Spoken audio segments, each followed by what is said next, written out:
This is David Sable, bringing you Creative from the Other Side, and today we are going to speak with Peter Yarrow of Peter, Paul, and Mary. And the stage that I'm standing on right now is a recreation of the stage of The Bitter End, where they first performed in 1961. We're going to talk to Peter about what inspired them, what inspired him, how they wrote the songs, how they created the melodies, and we will finally learn the secret of Puff the Magic Dragon. Stick around.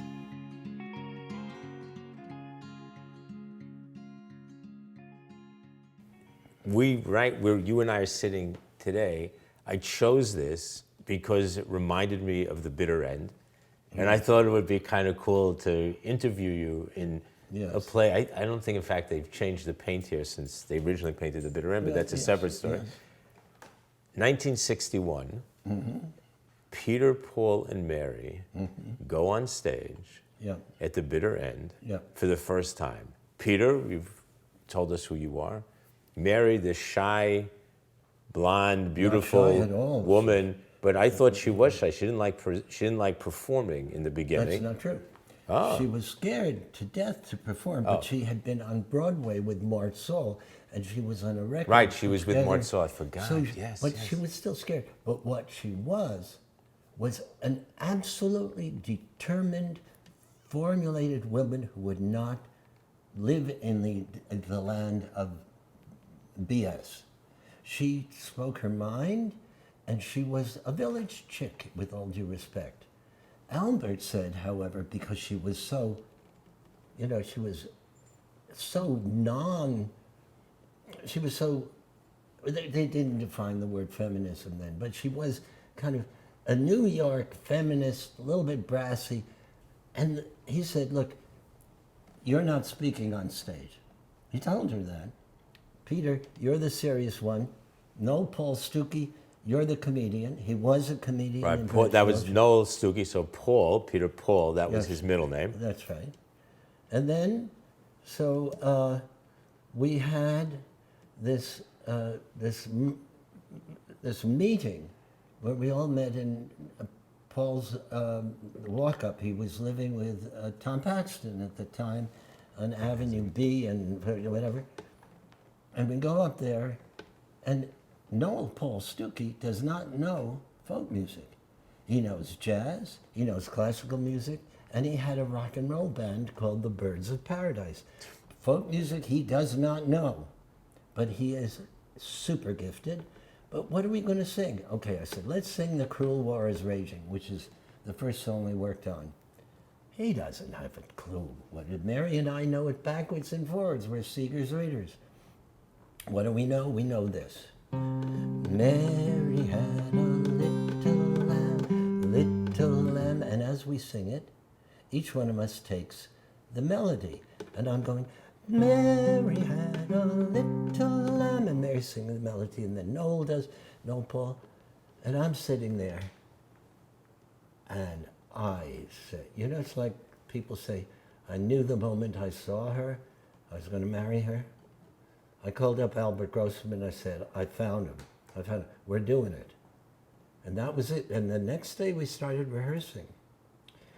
When we went to The Bitter End, it was because an album cover picture was going to be taken, and Albert Grossman, with his inimitable sense of what artistry was about, he knew who made the best scissors in the world.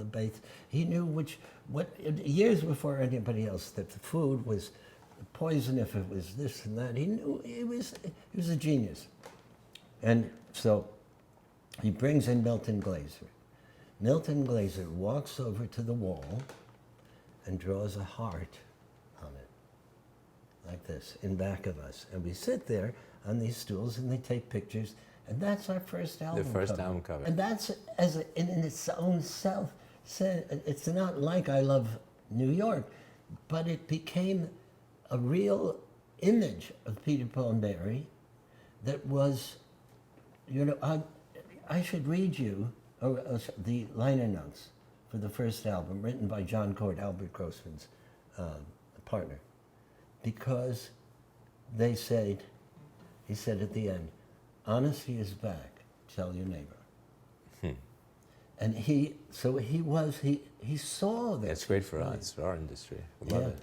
So what about, so now Peter, Paul, and Mary become a phenomenon. I mean, you're a phenomenon. Millions and millions of records sold. You've changed the world. You've sung, I would argue you've that sung we with were everybody. part of a collective spirit. But you gave a center. We gave a particular. You gave a particular center to the changing of That's that world. right, There's we no did. question.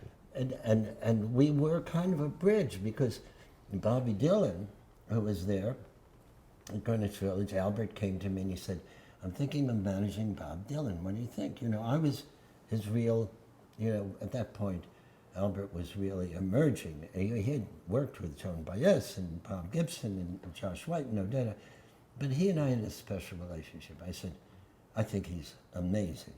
And he was then sounding like a Woody Guthrie imitator. You know? Yeah, he did.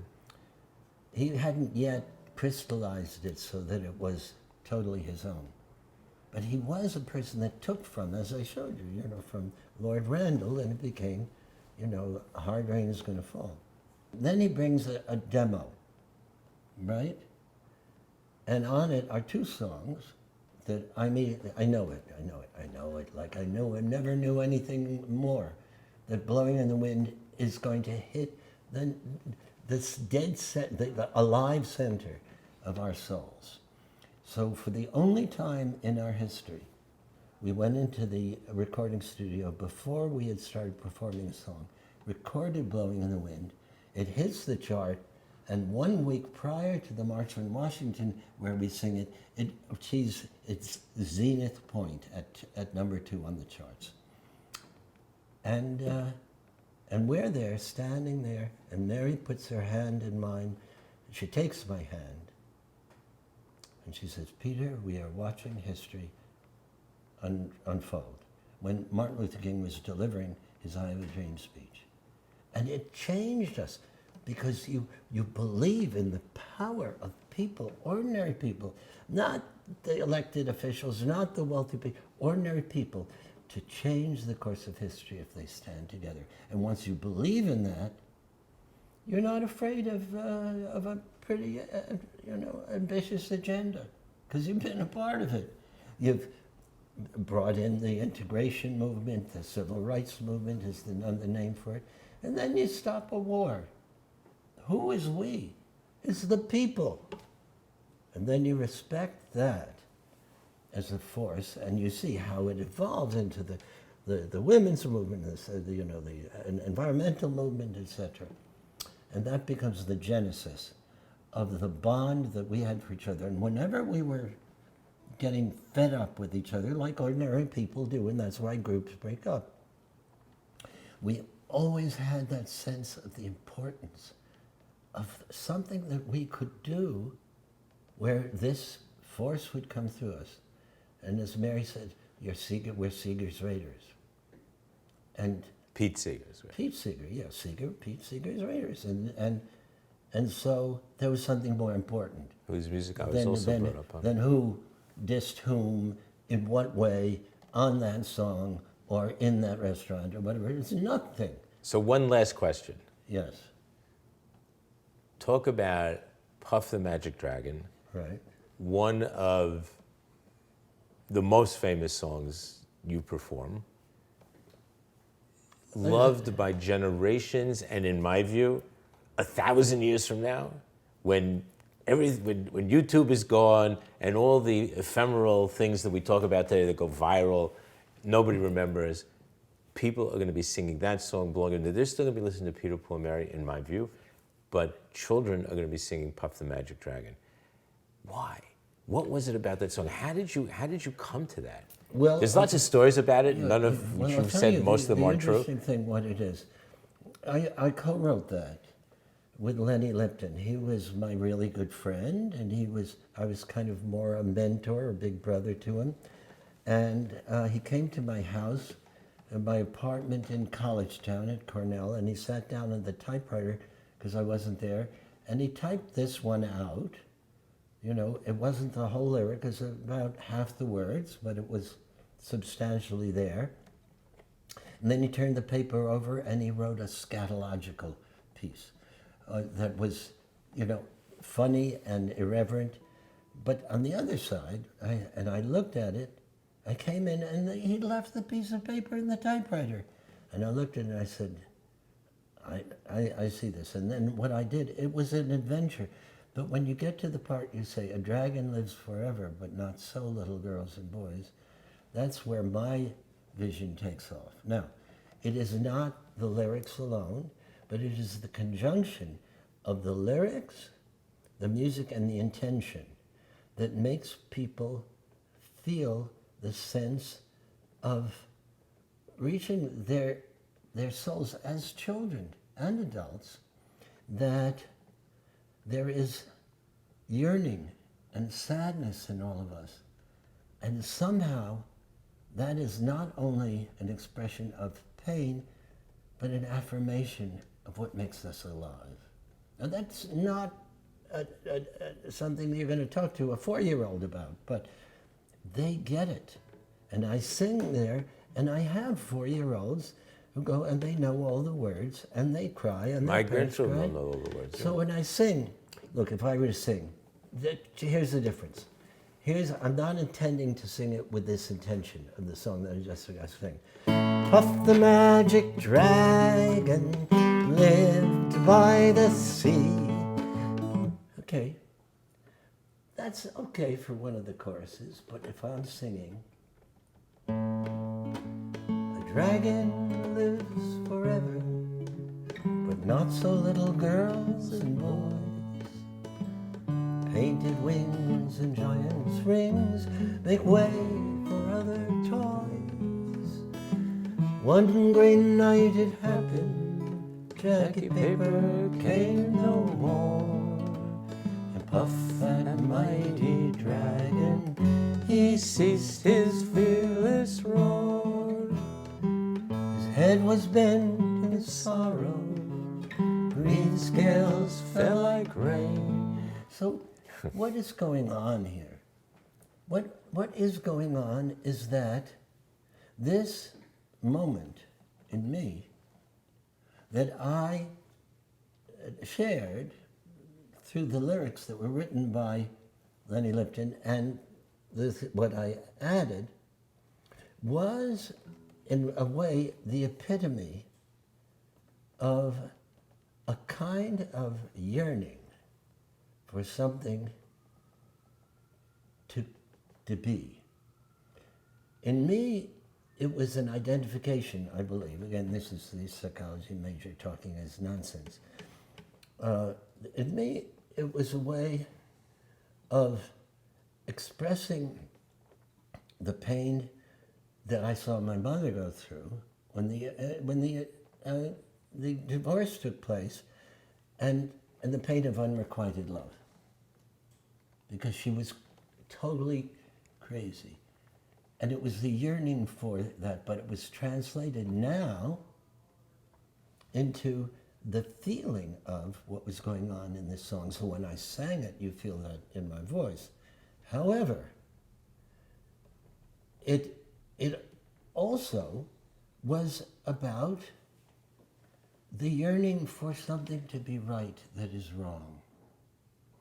So if you take this song, which is a pure folk song, a Southern Mountain song that probably originated in the British Isles.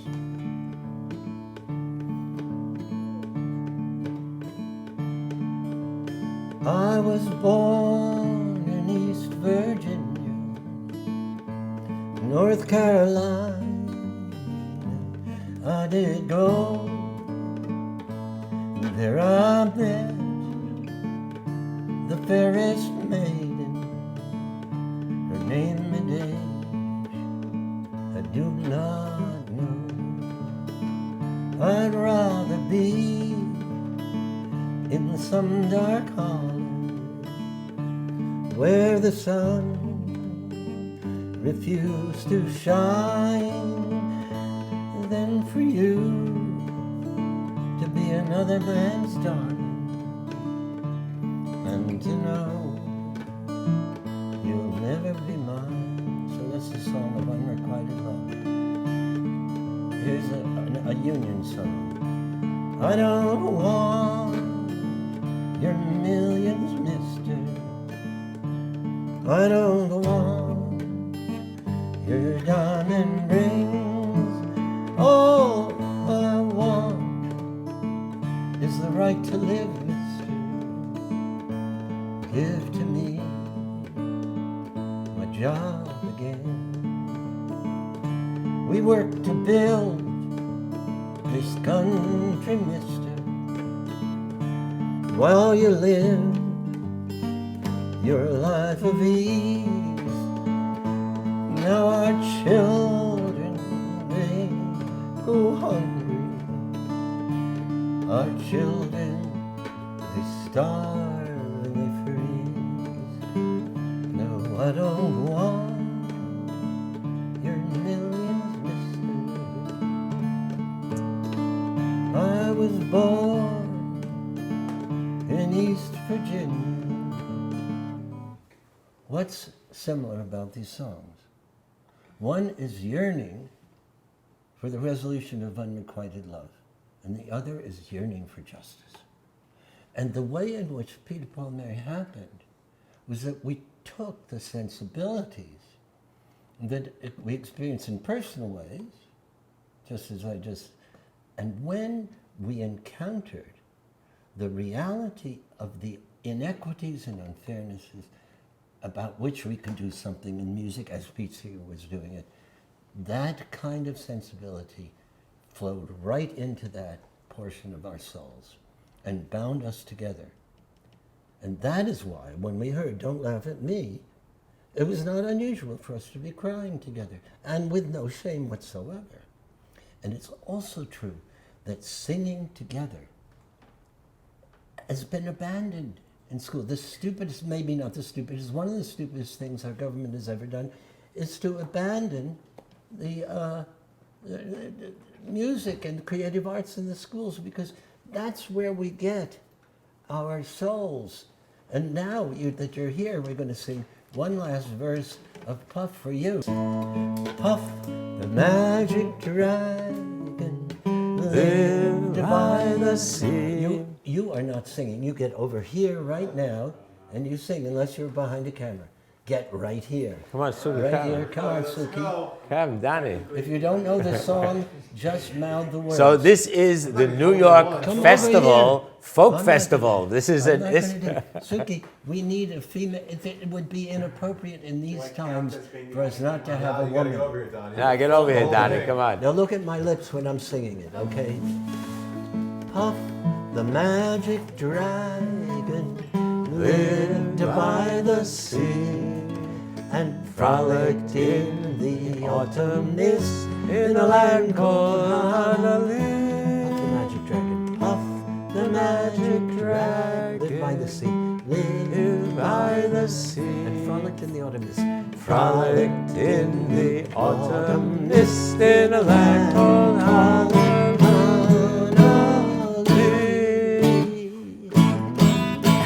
There you go.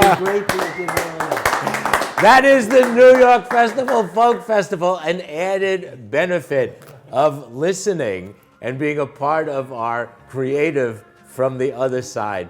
We're here with my dear friend, my mentor, my rabbi, Peter Yarrow, who is a blessing to my life, but more importantly, you are a blessing to the lives of millions of people.